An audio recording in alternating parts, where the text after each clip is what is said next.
So good evening friends, नया unit शुरू करने जा रहे हैं। सो जल्दी से फर्स्ट पार्ट इसका कवर करते हैं। सबसे पहले थ्योरीज ऑफ इंटरनेशनल ट्रेड क्या होता है। देखो, थ्योरीज ऑफ इंटरनेशनल ट्रेड में आपको पता होगा कि हमारी हिस्ट्री के अंदर बहुत सारी वॉर्स, बहुत सारी लड़ाइयाँ कंट्रीज़ के बीच में हुई, और जितनी भी आपकी मैक्सिमम लड़ाइयाँ हुई हैं कंट्रीज़ के बीच में, उनके पीछे प्राइमरी रीज़न सिर्फ एक ही था, दैट वाज इकोनॉमिक रीज़न। ठीक है, इकोनॉमिक रीज़न मतलब पैसे के कारण वो लड़ते थे। ठीक है, हालांकि उसके पीछे वो रीज़न कुछ और दे देते थे कि जैसे पॉलिटिकल रीज़न है या कल्चरल रीज़न है या सोशल आइडियाज़ हैं, बट एक्चुअल में जो रीज़न था वो यही था कि किसी की जगह एक्वायर करनी है, इकोनॉमिक बेनिफिट्स लेने हैं। अभी भी जो वॉर हुई थी,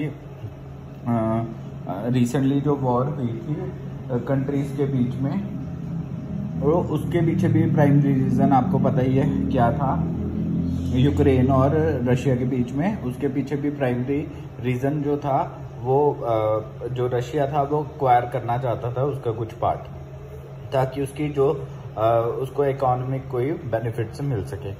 तो अब हमने इस यूनिट में देखना है कि हमारे पास अलग अलग थ्योरीज की टाइप कौन सी है। देखो, सबसे पहले हमारे पास थ्योरी है क्लासिकल ट्रेड थ्योरीज। इसमें हम 3 थ्योरीज पढ़ेंगे जो कि इस पार्ट में कवर्ड है। सबसे पहले है मर्केंटिलिज्म, ठीक है, दूसरा है एब्सोल्यूट एडवांटेज और तीसरा है कंपैरेटिव एडवांटेज। देन हमारे पास modern and new classical trade theories आएगी, जिसमें हम फैक्टर प्रोपोर्शन थ्योरी पढ़ेंगे, new trade theory and country similarity theory पढ़ेंगे, product life cycle and national competitive advantage, Porter's diamond पढ़ेंगे। लेकिन इस केस में मेरे अकॉर्डिंग हमारा जो है क्लासिकल ट्रेड थ्योरी ज़्यादा इम्पॉर्टेंट है मेरे अकॉर्डिंग। हालांकि हम दूसरा भी जो है उसको भी कवर अप करेंगे, बट ज़्यादा कॉन्सेंट्रेट हम क्लासिकल ट्रेड थ्योरी पे करेंगे। तो जल्दी से हम क्लासिकल ट्रेड थ्योरीज देखते हैं।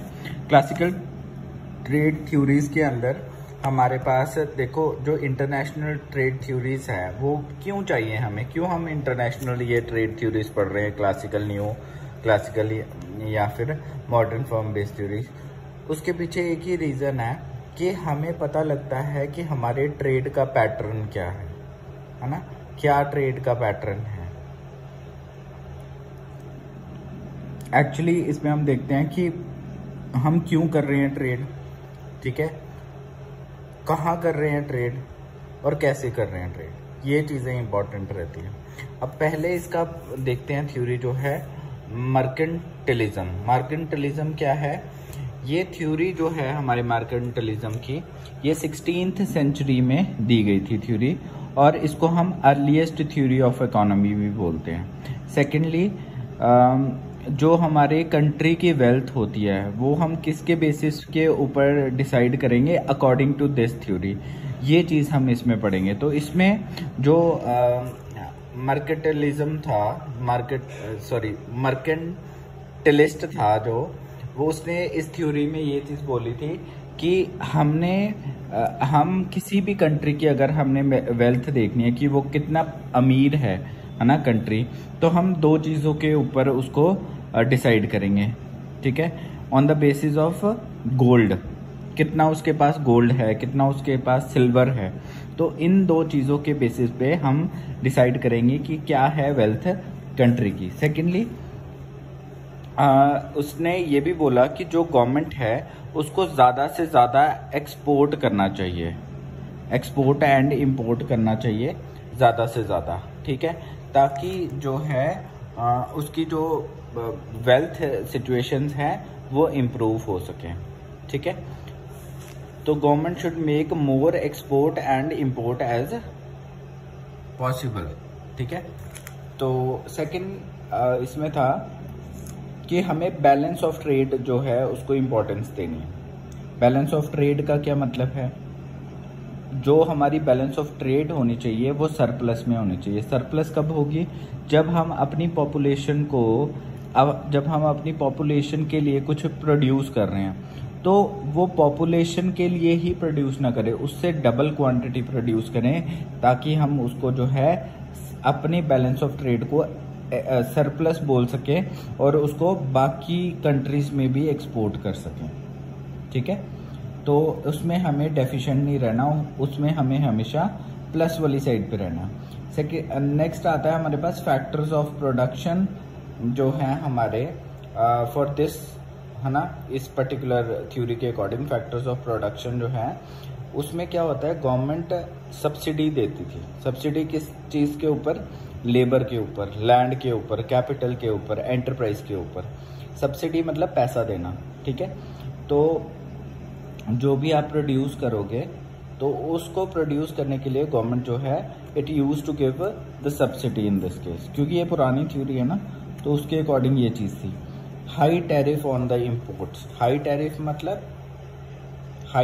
मतलब क्या होगा? हाई टैरिफ का मतलब होगा कि जो प्रोटेक्शनिज्म है फॉर नेशनल प्रोडक्ट वो पॉजिटिव होगा हमेशा, ठीक है।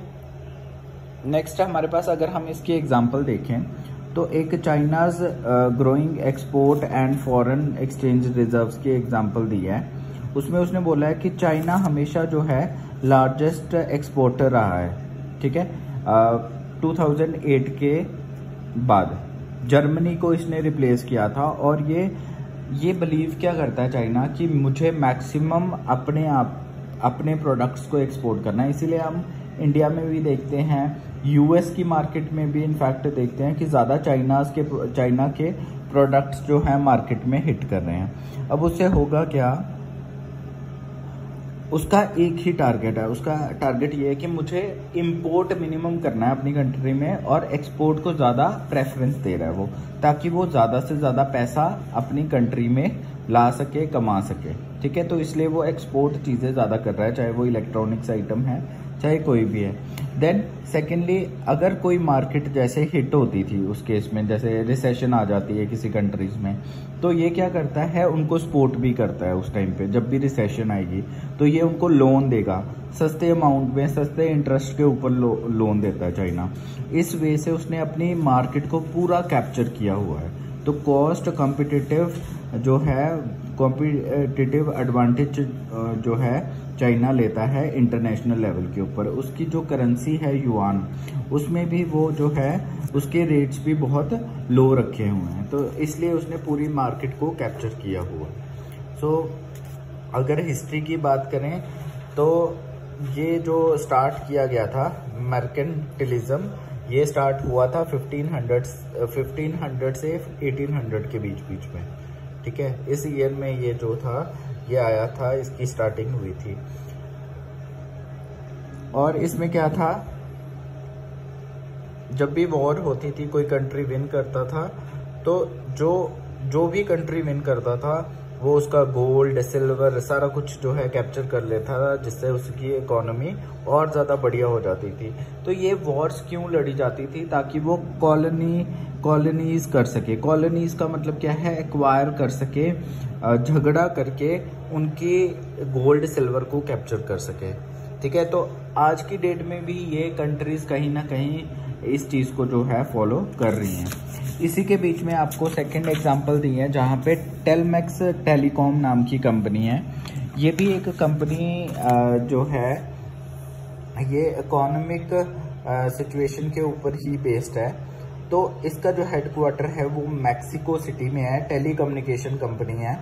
और ये जितने भी मैक्सिको सिटी के आसपास के नेबरिंग कंट्रीज हैं, जैसे कि अर्जेंटीना हो गया, ब्राज़ील हो गया, कोलंबिया हो गया, या सेंट्रल अमेरिका हो गया, तो इन सारी कंट्रीज में टेलमैक्स जो टेलीकॉम की कंपनी है उसने बहुत सारी टेलीकम्युनिकेशन की सर्विसेज दे रखी हैं, जैसे कि telephone, data services, wireless services, broadband services.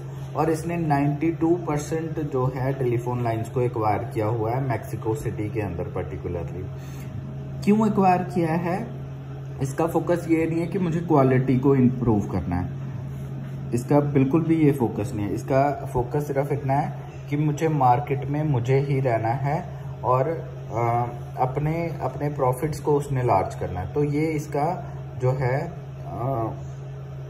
उसका मोटिव है, ठीक है। तो इसके लिए ये क्या करता है, पैसा इस चीज़ के ऊपर खर्च नहीं करता कि मुझे क्वालिटी इंप्रूव करनी है, पैसा ये इंस्टेड पॉलिटिशियंस को वहाँ पे देता है, टेलमेक्स टेलीकॉम जो है मैक्सिको की गवर्नमेंट को या पॉलिटिशियंस को पैसा देके अपने इसने पूरे पैर जमाए हुए हैं वहाँ पे। तो इसलिए ये जो है इस वे से ये अपने अपना जो इसने कह सकते हो कि पूरा होल्ड बनाया हुआ है उन कंट्रीज के अंदर। सो देन नेक्स्ट आती है हमारे पास absolute advantage theory. Absolute advantage theory जो है वो एडम स्मिथ नाम के बंदे ने दी थी, जिसने एक बुक भी पब्लिश की थी, the wealth of Nations book 1776 के अंदर। और इस एडम स्मिथ को हम फादर ऑफ इकोनॉमिक्स भी बोलते हैं। इसने क्या किया था कि जो मर्केंटिलिज्म जो हमारी पिछली थ्योरी थी उसको टोटली अपोज किया था। उसने ये बोला था कि भाई एक ही कंट्री क्यों ग्रो करे, एक ही कंट्री क्यों ग्रो करेगी, इससे तो क्या होगा, दूसरों को बहुत ज्यादा नुकसान हो जाएगा। तो दूसरी कंट्रीज को भी साइमल्टेनियसली जो है वो ग्रो करने का हक है। तो अकॉर्डिंग टू दिस थ्योरी अगर एक कंट्री ज्यादा एफिशिएंट है किसी प्रोडक्ट को बनाने में, है ना, तो जो दूसरा कंट्री जो है वो किसी और प्रोडक्ट में एफिशिएंट है, तो दे हैव टू डिसाइड कि उनको ट्रेड कैसे करनी है according to this theory. Furthermore उसने ये भी कहा कि गवर्नमेंट की जो इंटरफेरेंस है ना, वो नहीं होनी चाहिए इसके अंदर। तो गवर्नमेंट की इंटरफेरेंस नहीं होनी चाहिए और जो ट्रेड होगा कंट्रीज के बीच में वो बिल्कुल फ्री हो। फ्री इन द सेंस कि गवर्नमेंट की इंटरफेरेंस ना हो उसमें। अगर फ्यू कंट्रीज एक्सपर्ट हैं किसी प्रोडक्ट में उसको प्रोड्यूस करने में, तो उनको ये सब काम जो है सरप्लस मैनर में करना चाहिए, सो दैट जो जिस में सक्षम है बनाने में प्रोडक्ट्स वो आपस में एक्सचेंज कर सकें और together they can grow, right. तो इस वजह से उसने इस थ्योरी में ये चीज बोली थी, ठीक है।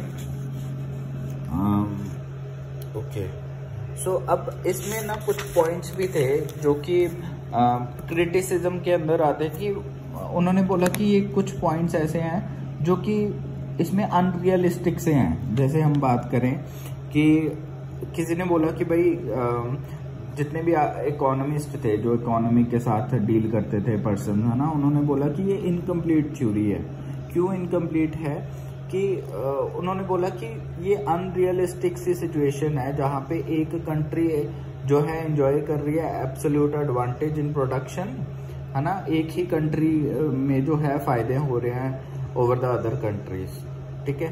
तो उन्होंने टोटलिटी नहीं बताई कि ट्रेड फंक्शन कैसे होना चाहिए, कैसे जो है ट्रेड को जो है प्रॉपर वे से किया जा सकता है। तो एक तरह से कुछ ना कुछ मिसिंग था इस थ्योरी के अंदर अकॉर्डिंग टू द इकोनॉमिस्ट जो थे हमारे, ठीक है। सो नेक्स्ट आता है हमारे पास comparative advantage theory. Comparative advantage theory totally जो है वो दी गई थी डेविड रिकार्डो ने, ठीक है। तो 1817 में ये थ्योरी दी गई थी। तो अकॉर्डिंग टू दिस थ्योरी ये जो थ्योरी थी काफ़ी हद तक एब्सोल्यूट एडवांटेज थ्योरी के अकॉर्डिंग ही थी, बट यहाँ पे कुछ प्लस पॉइंट भी था, ठीक है। इसके अकॉर्डिंग ट्रेड जो है पॉसिबल है अगर दोनों कंट्रीज जो हैं वो एब्सोल्यूट एडवांटेज हैं, दोनों के एब्सोल्यूट एडवांटेज हैं ओवर द अदर, ठीक है। If both countries have absolute disadvantage and not producing efficiently, still the international trade is possible. तो इस केस में उसने ये भी बोला कि अगर दोनों कंट्रीज में एब्सोल्यूट डिसएडवांटेज है, एब्सोल्यूट डिसएडवांटेज का मतलब है कि किसी में उसको बेनिफिट नहीं भी हो रहा है ना, बट वो स्टिल जो है वो ट्रेड कर सकते हैं, स्टिल जो वो है एफिशिएंटली प्रोड्यूस कर सकते हैं आइटम्स को। तो उसने नेगेटिव चीज़ों को भी पॉजिटिव में लाने की कोशिश की। अगर अब दोनों को कंपेयर करें ना, तो जो एब्सोल्यूट एडवांटेज था उसमें हम एडवांटेज को ज़्यादा प्रेफरेंस देते थे, तो उसमें हम क्वांटिटी की बात ज़्यादा करते हैं, ठीक है।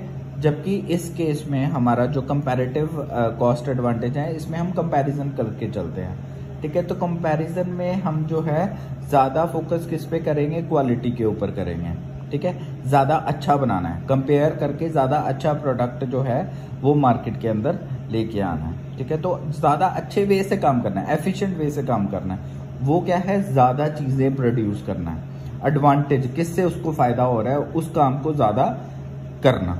तो जैसे अरब कंट्रीज में ऑयल का बेनिफिट है ना, वो ऑयल ज्यादा अच्छा प्रोड्यूस कर सकते हैं। उस केस में अब हमारे पास दो चीजें आती हैं, एक आता है नेचुरल रिसोर्सेज जो हैं ऑलरेडी उनके पास, और दूसरे आते हैं जो उन्होंने खुद बनाए हैं, मैन मेड रिसोर्सेज जो उन्होंने बनाए हैं। तो अब जैसे अरब कंट्रीज में ऑयल की ज़्यादा मतलब नेचुरल रिसोर्स है वहाँ पे, ऑयल एंड गैसेस का, तो वो उनको और ज़्यादा बढ़ाएं अकॉर्डिंग टू एब्सोल्यूट कॉस्ट, क्योंकि उनको उसमें एडवांटेज हो रहा है, राइट।